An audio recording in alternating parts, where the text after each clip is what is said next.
Burung kedua bolo. Ini indukan 22 kali 13. Betinanya F4 ya bolo. Kami kalau pakai nyiptain seri F pakai betinanya. Oh kok enggak. Halo para kicomania, halo para dulur-dulur semua. Selamat siang, selamat hari Minggu. Selamat beribadah bagi yang beribadah. Selamat berlibur bagi yang berlibur. Pada siang hari ini Gubuk Murai Batu mendapatkan kabar duka telah meninggal atau mati salah satu trotol terbaik kami. Nah, video di depan itu yang meninggal. Kejadiannya dan bagaimana ceritanya dan apa yang bisa kita pelajari dari kejadian ini. Gini, kemarin sehabis saya pulang mancing, kan saya biasa kalau hari Sabtu itu pasti mancing sampai malam, tapi burung-burung sudah saya kondisikan pagi makan, pulang malam saya kasih makan untuk yang kedua kalinya. Itu masih dalam kondisi yang baik-baik saja. Burung itu masih sehat, masih oke, makannya juga masih lahap, makan jangkrik.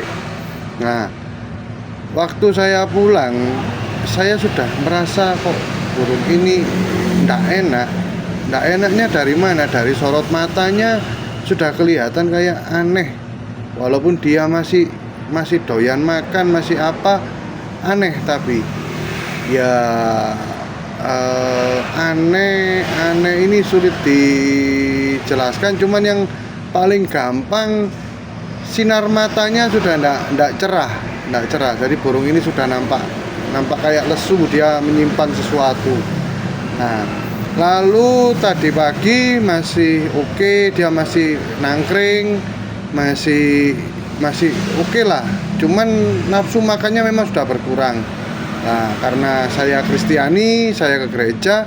Nah, tadi pulang gereja, saya lihat burung itu sudah mati. Saya pikir, oh nanti mau saya jemur, karena kan Kota Malang akhir-akhir ini sering hujan, jadi waktu untuk penjemuran burung kurang.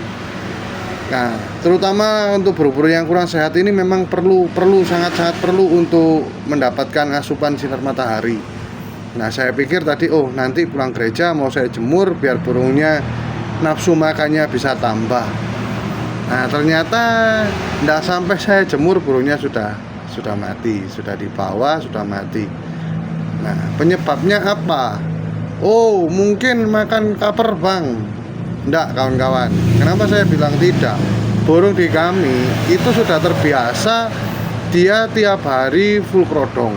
Jadi saya buka kerodong itu cuman untuk ngasih makan, untuk membersihkan kotoran, sudah selesai.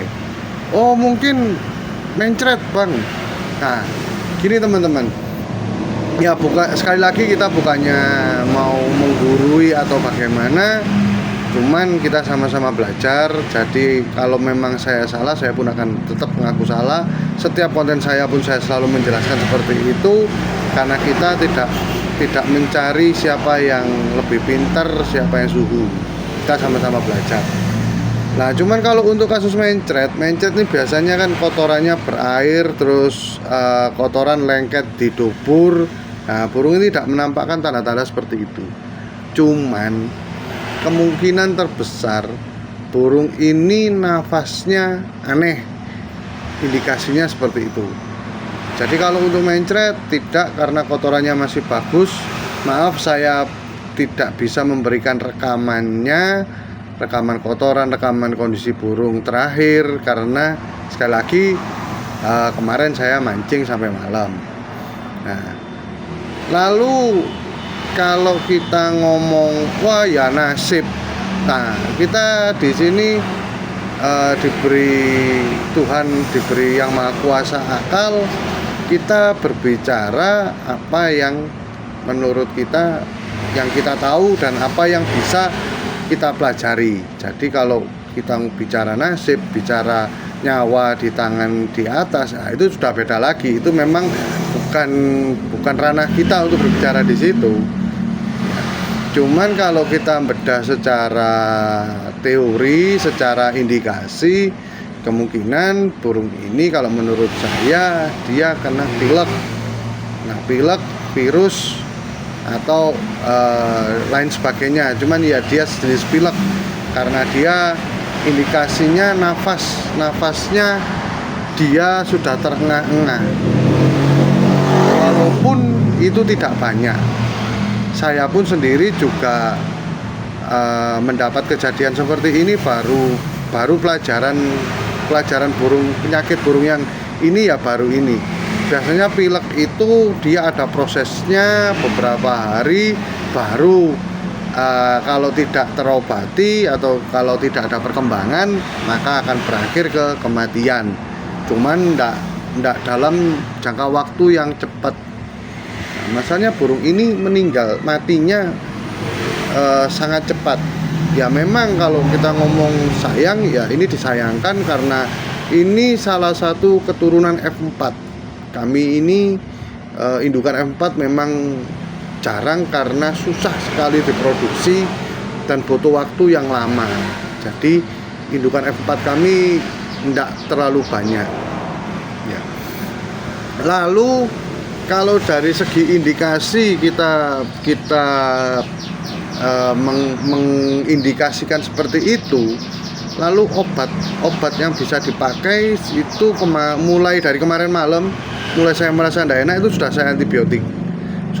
saya antibiotik karena burungnya masih mau makan. Antibiotiknya saya taruh di pakan di EF karena saya lebih suka mengobati burung melalui EF, tidak melalui minum. Karena bagi saya, pendapat saya pribadi, burung minum ini jarang. Kalau burung makan EF ini cepat.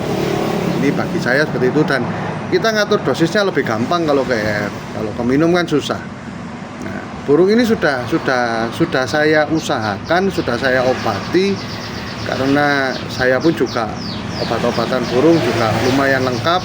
Saya pun juga memproduksi beberapa obat. Nah, burung ini sudah saya obati, tetapi perkembangannya terlalu cepat untuk mati. Nah, sekali lagi teman-teman, kita tidak membahas masalah nasib, tidak membahas masalah waktu. Nah, cuman akhirnya setelah saya cari-cari, kenapa sih burung ini kok sakit, padahal di kami burung pasti dikasih suplemen, dikasih vitamin, itu sudah pasti ya. Lalu saya ingat teman-teman, beberapa waktu yang lalu sangkar burung ini memang saya isi sebelum yang mati ini ya, saya isi dengan trotol juga. Waktu itu terah berapa saya lupa, karena ada kejadian. Saya kan biasa pakai fur merek tertentu. Saya enggak berbicara mereknya karena saya tidak mau menjelek-jelekan produk, saya tidak mau menjelek-jelekan hasil karya orang lain ya. Saya biasa pakai fur merek A, anggaplah kita pakai fur merek A. Nah, beberapa waktu yang lalu trotol yang saya isi sebelum yang mati ini di sangkar yang sama, ini entah dari furnya entah dari apa, cuman kalau prediksi saya dan asumsi saya yang paling jelas, setelah burung makan fur merek A yang biasa saya pakai ini, dia mencret. Entah saya dapat produknya palsu karena dari beberapa teman dia berbicara ciri-ciri produk fur A yang palsu ini ya memang beda, kemasannya beda, tebel kemasannya beda, bahan plastiknya juga beda, mereknya, bentuk desain mereknya juga ada perbedaan walaupun tidak banyak ya. Memang burung yang saya isi sebelumnya mati ini selamat karena masih bisa saya obatin, masih bisa ya bisa diantibiotik dan lain-lain lah. Ada beberapa terapinya untuk burung mencret. Ini masih selamat dan akhirnya layak untuk dijual karena sekali lagi kami selalu menyediakan burung dalam kondisi sehat. Tidak pernah burung sakit kami jual.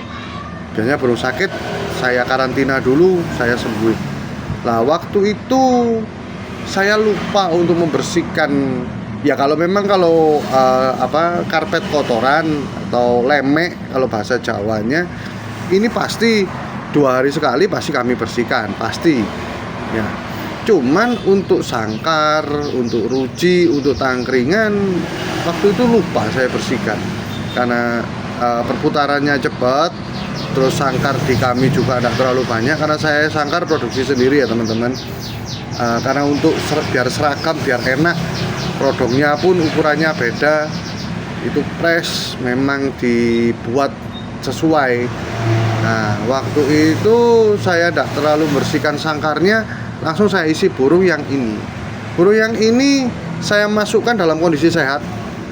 Saya yakin 100% burung yang saya masukkan ini dalam kondisi sehat. Kenapa? Videonya di awal sudah saya sertakan, dan beberapa konten-konten sebelumnya juga waktu penjualan burung ini sempat saya list untuk dijual. Itu bisa dilihat dari gerakan, bisa dilihat dari sorot mata, tingkah laku, ini dikategorikan burung sehat ya. Jadi kalau diisi burung sakit tidak teman-teman, karena indikasi kotorannya masih bagus dan kondisi burung tingkah lakunya masih oke ya. Ini salah satu kemungkinan terbesar yang bisa saya simpulkan. Mungkin kalau ada teman-teman yang pernah mengalami kejadian serupa dan ingin memberikan saran, monggo kami tunggu di komennya, atau ada yang perlu untuk dibahas lagi silahkan komen. Cuman kalau kami berusaha untuk membuat konten yang jujur, yang transparan. Jadi kalau burung mati ya tidak disembunyikan, kita belajar sama-sama dari kesalahan. Mungkin dari kesalahan Anda kami belajar, mungkin dari kesalahan kami Anda juga belajar ya. Lalu bagaimana cara penanggulangannya? Nanti akan saya jelaskan step by step dengan video dan dengan bahan-bahan apa saja yang perlu untuk disiapkan, yang perlu untuk dibuat. Monggo silakan jangan di skip dulu konten ini, karena ada beberapa video yang mungkin bisa membantu Anda kalau menghadapi kasus serupa ya. Terima kasih teman-teman, silakan disimak video selanjutnya. Pertama-tama kita siapkan sangkarnya. Setelah kita bersihkan secara biasa, kita siapkan 1 ember air. Ini embernya teman-teman, airnya dikit aja. Kita kasih Baiklin atau pemutih baju yang merek-merek lain boleh lah ya. Lalu ini sangkarnya, ini karpetnya. Lalu kita siapkan juga kalau ada kuas lebih baik, atau tidak ada sikat. Lalu kita sikat teman-teman, terutama bagian lantai dasarnya ini yang paling penting. Ini kita sikat menggunakan air Baiklin sampai dia bersih, tidak ada bekas kotoran. Ini di lantai-lantai, ancak, karpet, ruji-ruji pinggir.